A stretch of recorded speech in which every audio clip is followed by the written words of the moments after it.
Cerita Rakyat. Assalamualaikum warahmatullahi wabarakatuh. Selamat datang di channel Cerita Rakyat. Di sini, kita membuka lembaran sejarah yang tersembunyi, di mana legenda hidup dan keberanian bersinar.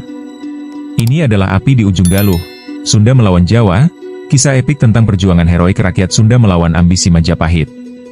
Dari tepi Sungai Citarum hingga medan pertempuran Bubat, saksikan keberanian Prabu Linggabuana, Dyah Pitaloka, dan Jaka Santang yang abadi. Di tepian Sungai Citarum, pada abad ke-14, berdiri kerajaan Sunda yang megah, dengan ibu kotanya di Pakuan Pajajaran. Rakyat Sunda hidup dalam harmoni dengan alam, mengelola sawah, hutan, dan sungai, sambil menjaga tradisi leluhur. Di bawah pemerintahan Prabu Linggabuana, kerajaan ini dikenal sebagai pusat seni, agama, dan perdagangan. Namun, di seberang lautan, di timur, kekuatan besar bernama Majapahit tengah bangkit di bawah ambisi Mahapatih Gajah Mada, yang bersumpah mempersatukan Nusantara di bawah satu kekuasaan. Di Istana Pakuan, Prabu Linggabuana tengah mengadakan sidang bersama para adipati dan pendeta. Kabar dari utusan dagang menyebutkan bahwa Majapahit telah menaklukkan kerajaan-kerajaan kecil di Jawa Timur dan kini mengincar wilayah barat, termasuk Sunda. Sang Prabu, yang dikenal bijaksana, memilih jalur diplomasi.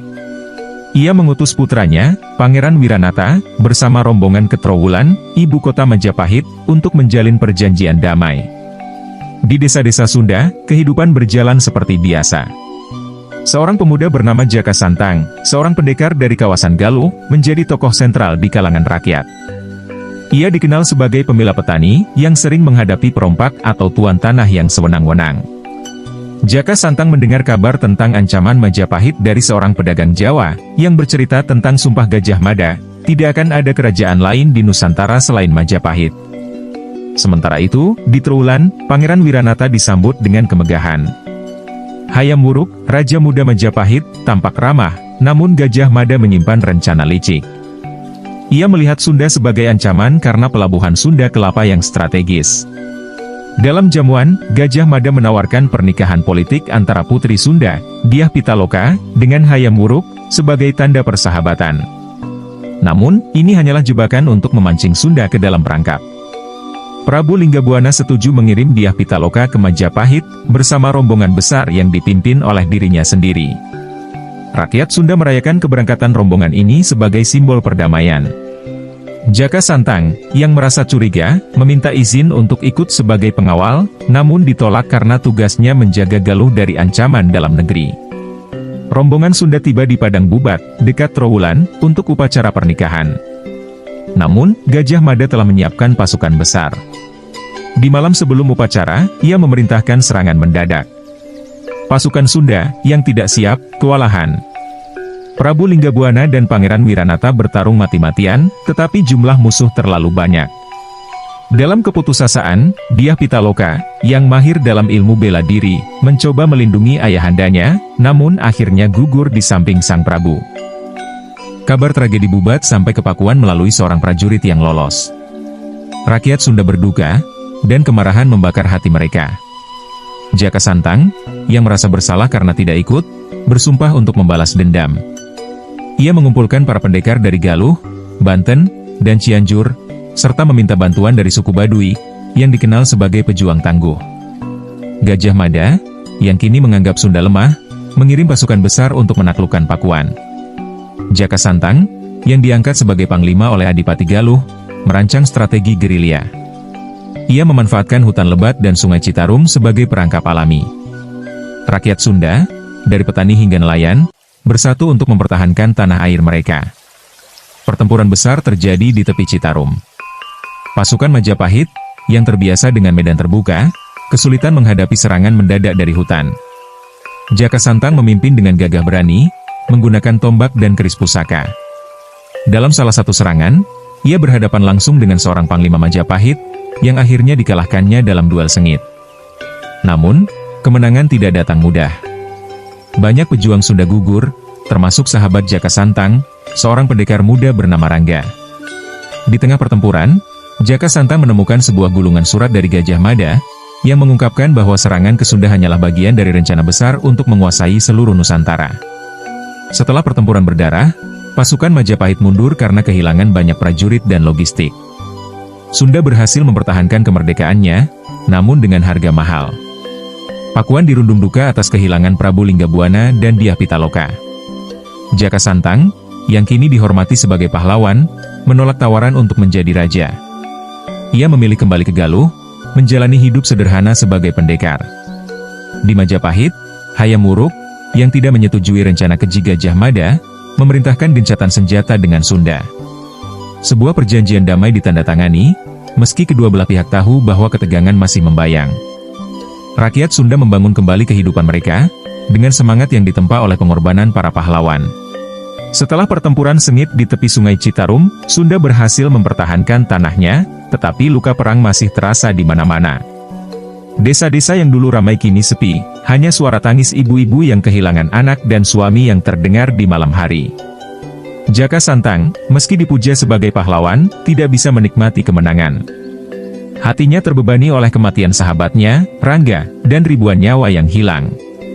Ia sering duduk seorang diri di tepi sungai, menatap air yang kini jernih kembali, seolah mencoba mencuci bersih kenangan berdarah itu. Di Pakuan, adipati-adipati yang tersisa berkumpul untuk memilih pemimpin baru.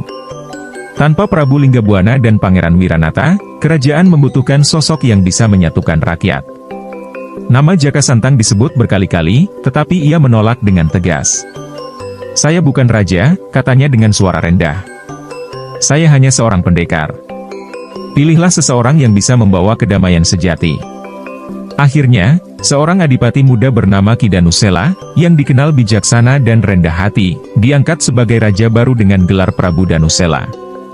Ia bersumpah untuk membangun kembali Sunda dengan semangat persatuan, bukan dendam. Sementara itu, di Majapahit, Hayam Wuruk mulai mempertanyakan ambisi Gajah Mada. Tragedi Bubat dan kekalahan di Citarum membuat raja muda itu sadar bahwa Sumpah Palapa, untuk mempersatukan Nusantara, telah membawa lebih banyak darah daripada kejayaan. Dalam sebuah sidang tertutup, Hayam Wuruk memerintahkan Gajah Mada untuk mundur dari posisinya sebagai Mahapati. "Kejayaan sejati bukanlah tentang menaklukkan, tetapi tentang membangun," kata Hayam Wuruk dengan tegas. Gajah Mada, meski berat hati, tidak bisa menolak perintah rajanya. Ia meninggalkan Trowulan dalam diam, menghilang ke sebuah desa terpencil, meninggalkan warisan yang penuh kontroversi. Utusan dari Majapahit kembali tiba di Pakuan, kali ini dengan tawaran damai yang lebih tulus. Mereka membawa hadiah berupa kain sutra, emas, dan janji untuk tidak lagi mengganggu Sunda. Prabu Danusela menerima tawaran itu, tetapi dengan syarat, Sunda akan tetap merdeka, dan Majapahit harus menghormati batas wilayah mereka. Perjanjian itu ditandatangani di tepi Sungai Citarum, di tempat yang sama di mana darah pernah tumpah. Sebagai simbol perdamaian, kedua pihak menanam pohon beringin bersama, yang akarnya melambangkan harapan akan masa depan yang kokoh. Bertahun-tahun berlalu, dan Sunda mulai bangkit dari abu perang. Di bawah pemerintahan Prabu Danusela, Pakuan kembali menjadi pusat seni dan perdagangan. Para petani menanami sawah mereka dengan padi yang lebih subur, para pengrajin mengukir candi-candi baru, dan anak-anak belajar kidung-kidung tentang keberanian leluhur mereka. Nama Prabu Linggabuana, Dyah Pitaloka, dan Jaka Santang diabadikan dalam cerita rakyat, dinyanyikan oleh para dalang dalam pertunjukan wayang golek. Jaka Santang, yang kini telah beruban, memilih hidup sederhana di Galuh. Ia mendirikan sebuah padepokan kecil, tempat ia mengajarkan ilmu silat kepada generasi muda. "Bukan pedang yang membuat kita kuat," katanya kepada murid-muridnya, melainkan hati yang jujur dan semangat untuk melindungi yang lemah. Di hari tuanya, Jaka sering mengenang Dyah Pitaloka, yang keberaniannya menginspirasinya untuk terus berjuang.